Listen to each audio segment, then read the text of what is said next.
कार्तिक महात्म्य 19वां अध्याय। बोल वृंदावन बिहारी लाल की जय। राजा पृथु ने कहा, हे देवऋषि, अब आप यह कहिए, भगवान विष्णु ने वहां जाकर क्या किया तथा जलंधर की पत्नी का पतिव्रत कैसे भ्रष्ट हुआ। नारद जी बोले, जलंधर के नगर में जाकर भगवान विष्णु ने उसकी पतिव्रता स्त्री वृंदा का पतिव्रत भंग करने का विचार किया।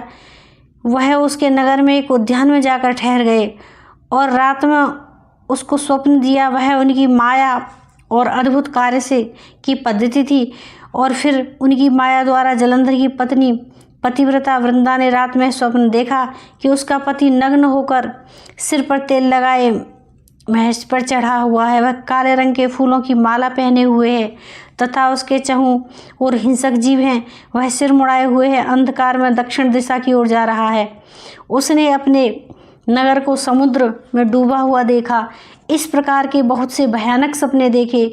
फिर तत्काल ही वह जाग गई और स्वप्नों के संबंध में विचार करने लगी। इतने में उसने सूर्य को उदय होते हुए देखा तो उसमें उसे एक छिद्र दिखाई दिया। वह कांतिहीन था, इसे उसने अनिष्ट जाना। वह भयभीत होकर रोने लगी। वह छज्जे पर गई, अटारी पर चढ़ी, भूमि पर उतरी, मगर उसको कहीं भी शांति प्राप्त न हुई। फिर वह अपनी 2 सखियों के साथ लेकर उपवन में गई, परंतु वहाँ पर भी उसको कल न पड़ी। फिर वह जंगल में निकल गई, मगर वहाँ पर भी उसको चैन न आया। वन में उसने सिंह के समान 2 भयंकर राक्षसों को देखा, जिससे वह अत्यंत भयभीत होकर वहाँ से भागने लगी। उसी क्षण वहाँ पर अपने शिष्यों सहित मौनी तपस्वी आ गया। भयभीत वृंदा के गले में हाथ डालकर उससे अपनी रक्षा के लिए याचना करने लगी। मुनि ने अपनी एक ही हुंकार से उन दोनों राक्षसों को वहां से भगा दिया। वृंदा को आश्चर्य हुआ। वह भय से मुक्त होकर मुनि नाथ को हाथ जोड़कर प्रणाम करने लगी और कृतज्ञता का ज्ञापन किया। फिर उसने मुनि से अपने युद्धरत पति के संबंध में उसकी कुशल क्षेम का प्रश्न किया। मुनि ने मौन होकर आगे पीछे देखकर कुछ कहना ही चाहा कि उसी समय 2 वानर मुनि के समक्ष आकर हाथ जोड़कर खड़े हो गए। ज्यों ही मुनि ने भ्रुकुटी संकेत किया, त्यों ही वह उड़कर आकाश में चले गए। फिर जलंधर का सिर व धड़ लेकर मुनि के पास आ गए। तब वृंदा अपने पति को मृत जानकर मूर्छित होकर पृथ्वी पर गिर पड़ी। अनेक प्रकार से वचन कहकर दारुण विलाप करने लगी। उसके पश्चात उसने उस मुनि से कहा, हे कृपानिधे, आप मेरे पति को जीवित कर दीजिए।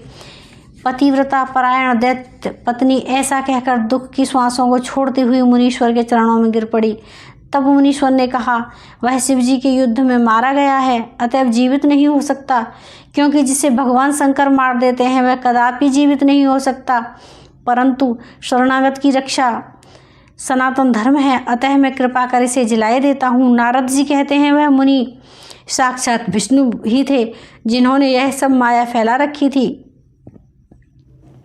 वह वृंदा के पति को जीवित करके अंतर्ध्यान हो गए। जलंधर ने उठकर वृंदा को आलिंगन किया, उसका मुख चूमा। वृंदा भी पति को जीवित देखकर अत्यंत हर्षित हुई। अब तक हुई सब बातों को स्वप्न समझा। इसके पश्चात वृंदा सकाम हो बहुत दिन तक उसी वन में अपने पति के साथ विहार करती रही। फिर एक दिन उसने सूरत एवं संभोग काल के अंत में भगवान विष्णु को पहचान लिया। अतः उन्हें ताड़ित करती हुई बोली, हे पराई स्त्री से गमन करने वाले विष्णु, तुम्हारे शील को धिक्कार है। मैंने जान लिया है कि वह मायावी तपस्वी तुम ही हो। हे राजन, ऐसा कहकर परम क्रुद्ध हो पतिव्रता वृंदा ने अपने तेज को प्रकट करते हुए शाप दिया, जो तुमने अपनी माया से 2 राक्षस मुझे दिखाए थे, वही दोनों राक्षस किसी समय तुम्हारी भी स्त्री का हरण करेंगे और उसके विरह में दुखी होकर तुम वानरों की सहायता से वन में भ्रमण करोगे, और यह सर्वेश्वर जो इस समय तुम्हारा शिष्य बना है, यह वहाँ तुम्हारा साथी रहेगा। ऐसा कहकर पतिव्रता वृंदा भगवान विष्णु के लाख मना करने पर भी अग्नि में प्रवेश कर गई। ब्रह्मा आदि देवता आकाश से उसका प्रवेश देखते रहे। वृंदा के शरीर का तेज श्री पार्वती जी के शरीर में चला गया।